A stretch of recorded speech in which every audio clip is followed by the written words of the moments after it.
I love computers. I love computers. Oh, is this thing on?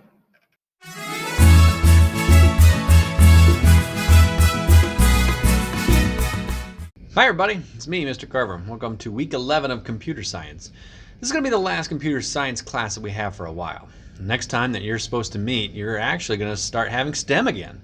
But don't worry, we're going to get back together in March and do more computer science stuff. You know, I've had a great time teaching computer science this quarter, and that's because of you. You see, I've been teaching for 15 years, but in all of my years of teaching, I've never had to teach virtually. That was a new challenge for me because I wanted to make sure that we did good computer science work, but also have fun. And I wanted to take the opportunity to try things that I've never been able to try before. So one thing that I was able to try with you guys this quarter was using a green screen to teach. You know, green screen technology is something that movies and TV shows use to make it seem like their characters are in places where they aren't. So the way that a green screen works is that first you get yourself a big green piece of fabric or a wall that's green or lots of paper that's green, and then you film yourself in front of that green screen, kind of like this. Then computer software, like what I've got here on my computer, will go into the video or the picture and it looks for all the green. And basically it takes out the green and it leaves you with just a picture of yourself and nothing else. Then what you're able to do is take your video and put it in front of a different video, kind of like this. Now it looks like I'm in front of this book or in front of the nation's capital. Wherever, you could put this anywhere. And it's all done by taking the green out of your original video. It's pretty cool, and it's something you can actually try at home. For example, this quarter, I've been able to pretend that I've been in all sorts of places. Oh, hi, it's you! Welcome back to computer science. Whoa, that's a big pyramid. Hey everybody, welcome back to computer science. Hey, kindergarten, you're back for computer science. Great. Did you catch anything yet? Oh, hi. Welcome back to computer science. Hey, second grade. Have you ever been to Reno, Nevada? Probably not. Like no one goes to Reno, Nevada. Oh yeah. Oh, that's way better. Oh, good. That worked. How now, brown cow? How now, brown cow? How now, brown cow? I've been able to travel lots of different ways. Did you check the flaps? Always check the flaps. Oh, hey guys, how's it going? I'm in an airplane right now. I'm going to start taking off here. Look at this. Isn't that cool? Choo choo! Hey everybody, I'm driving a train. Isn't that crazy? Hey, just taking a little drive. I don't know where I'm going though. Oh, hey everybody, how's it going? Look where I am. I'm on a boat. Isn't that crazy? I've gone back in time. Maybe I'll look just to be sure. There's a dinosaur in the back. And into space a lot. Whoa. Oh, hello everybody. It's me, Mr. Carver, and I'm in space right now, zooming around the solar system, as you can see. Whoa, look out, here comes Saturn. Yikes. Oh, we've made some changes in the lab since you've been gone. And a few other places too. Oh, hey, how's it going? Hey, it's me, Mr. Carver. Yeah. Hey, didn't see you there. Hi, I'm Mr. Carver. I'm having kind of a weird day today.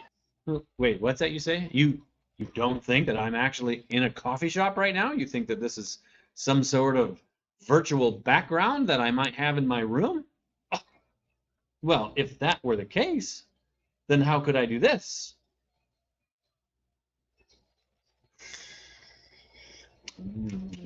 Yum, that's good coffee. Yeah, I think this is the problem. Good, I fixed that. What? Oh, hey everybody, it's me, Mr. Carver. I'm just fixing this computer here. Had a little bug in it, so I had to really get into it. Sometimes you got to get into the computer in order to fix it. Here, let me just crawl out real quick. Okay, all right, there we go. And so here's what I want you to take away from all of this. When things are different or they have to change, like the school year this year, I hope that you take advantage of the situation and try new things. As you continue through your classes and your lessons, I want you to try and ask yourself every day, wouldn't it be cool if... And then think of something that you think would be fun to have or try or do. It could be something big, like wouldn't it be cool if we had flying cars? But it could also be something small, like wouldn't it be cool if I could type in different colors? And then, if you think of something that maybe you could actually try it. See if you can figure it out. Like, wouldn't it be cool if we could do green screens at home? Wouldn't it be cool to make a slideshow about airplanes? Wouldn't it be cool if I could type super fast? Wouldn't it be cool if I could make a game that I could play with my friends? We have all of the technology that we have today because men and women said to themselves, wouldn't it be cool if? And then they went out and they did it. And you can too. So take advantage of learning virtually and see if you can try to do something new.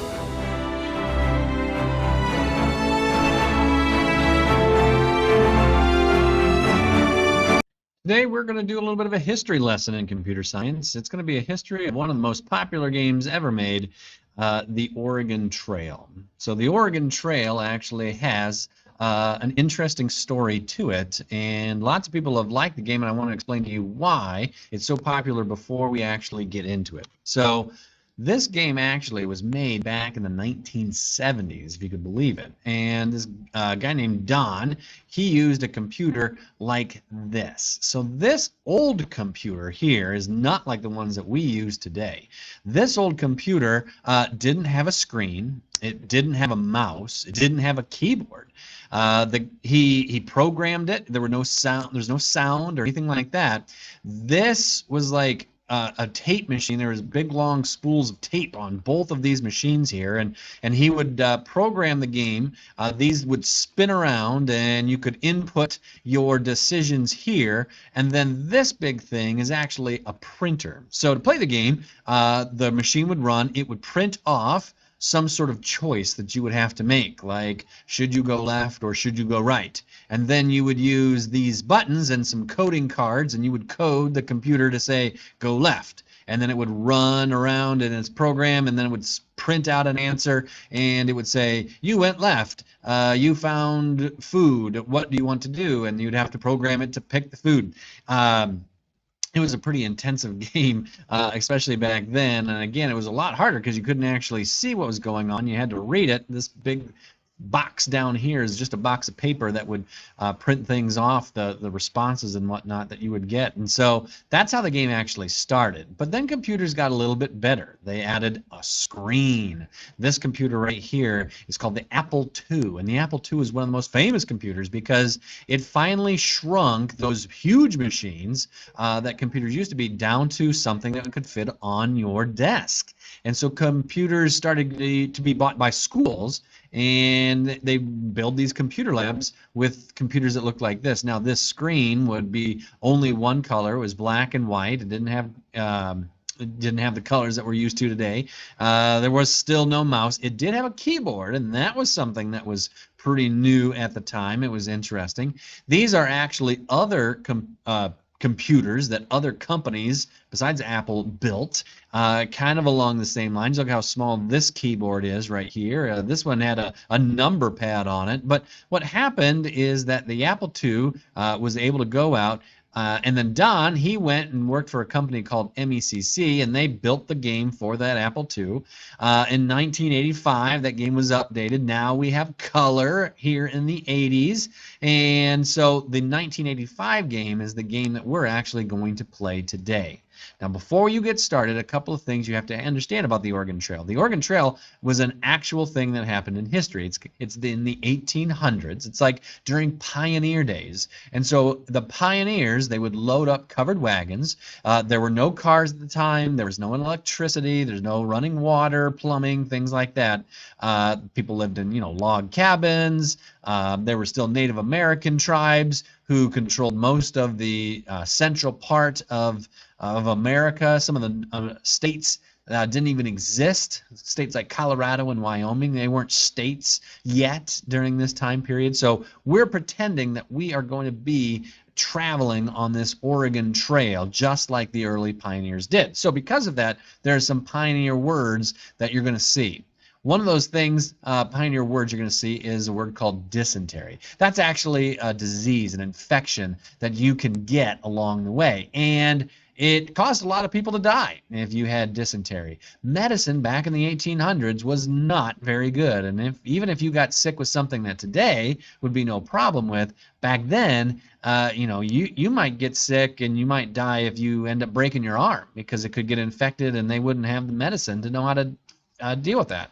So dysentery, if along the way you or someone in your group gets dysentery, you're going to have severe diarrhea and you might die from it. You might not, but you might die.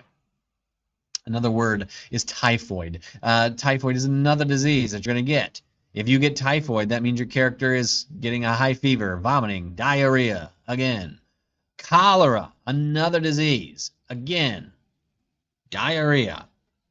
Lots of diarrhea happening on the Oregon Trail. Here's some other words that you're going to have to know. Oxen yoke, an axle, and this is covering it up, wagon tongue. Now, these are words that we need to know because we don't really deal with oxen nowadays. These are oxen. They are huge animals, kind of like cows, but different. And they're tied together with this wooden thing in the middle. That's a yoke. So you need two oxen to a yoke. And then this central ring right here you'd attach your wagon to, and the oxen pull your wagon. So you need oxen in order to pull your wagon.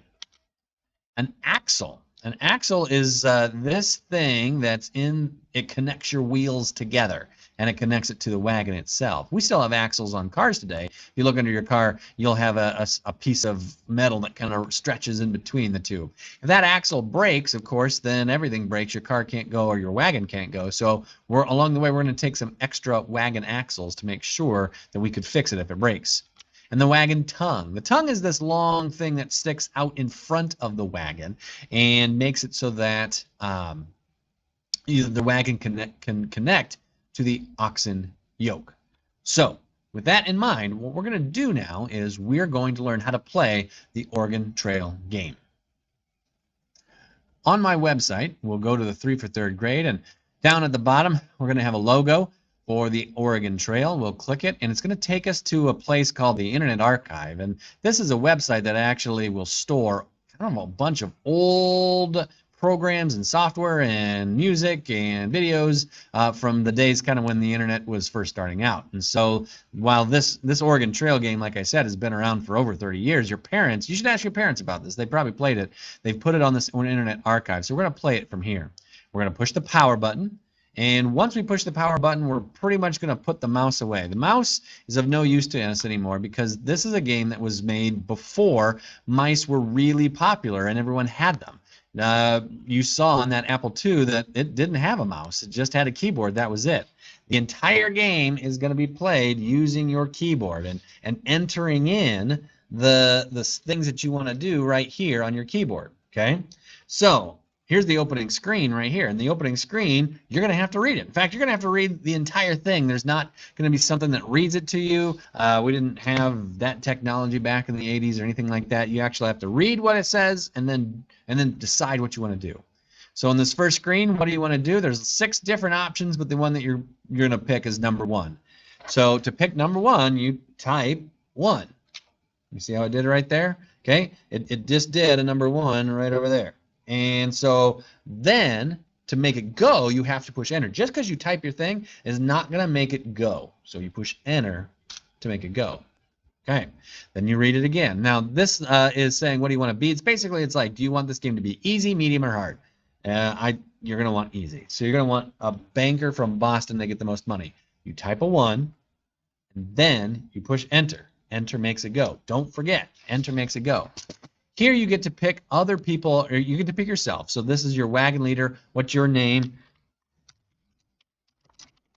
You type in your name and push enter to make it go. It doesn't know you're done until you push the enter key. Then you get to pick 4 other people to go along with you. So you can pick anyone that you want. Whoever it is, little sis, okay? And then you push enter after every time. Enter makes it go. It's going to ask you a question. Are these names correct? This is a yes or no question. So to answer a yes or no question, you're going to use, on your keyboard here, the Y or the N. Yes or no. Are these names correct? Yes. Y for yes. Nothing happens, though, until I push the enter key. Enter makes it go.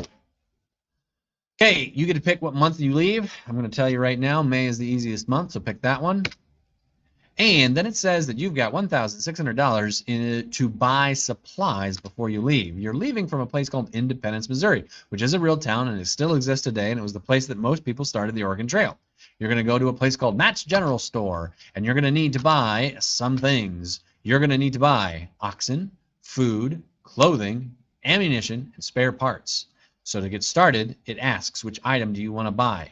You push the item number 1, and then push enter to make it go.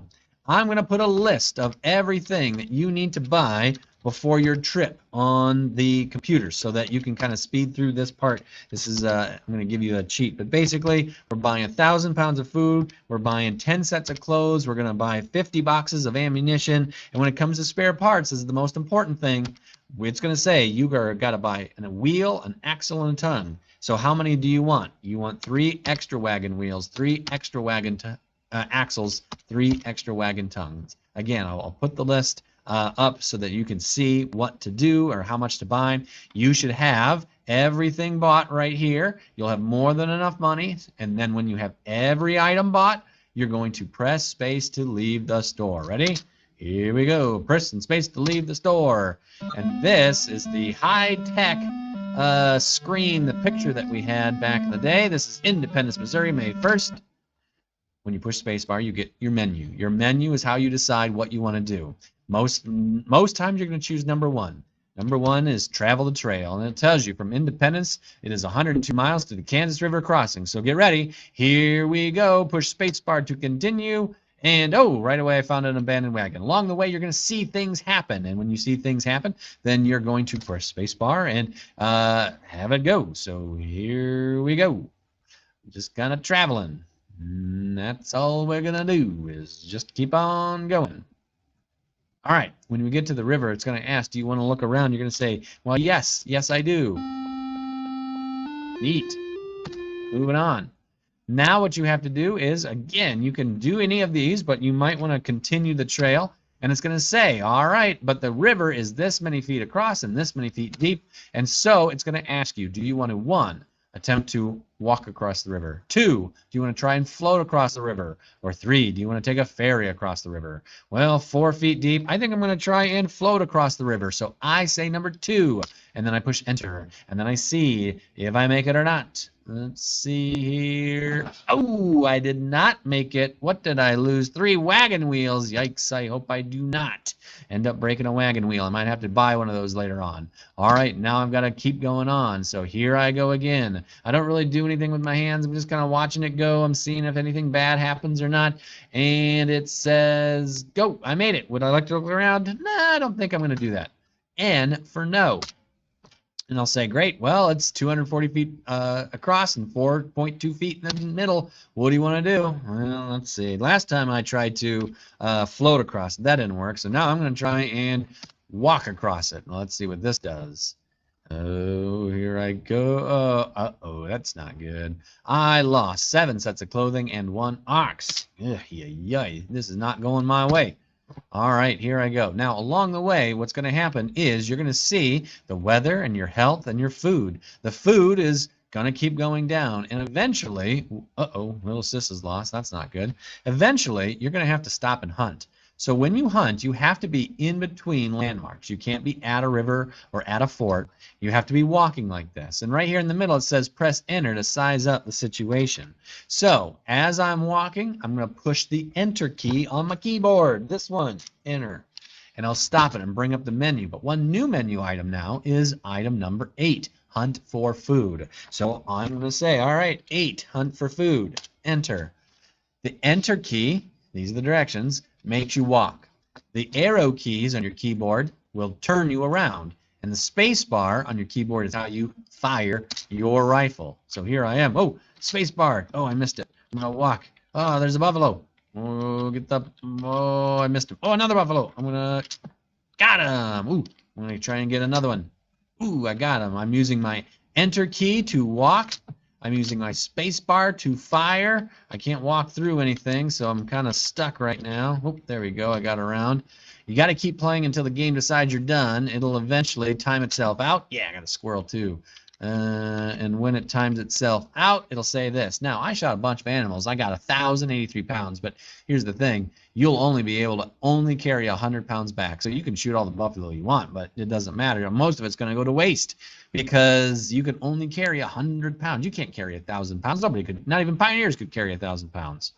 Anyway, that'll add 100 pounds to your food, and then you can continue on the trail. Your job is to try and see how far you can make it.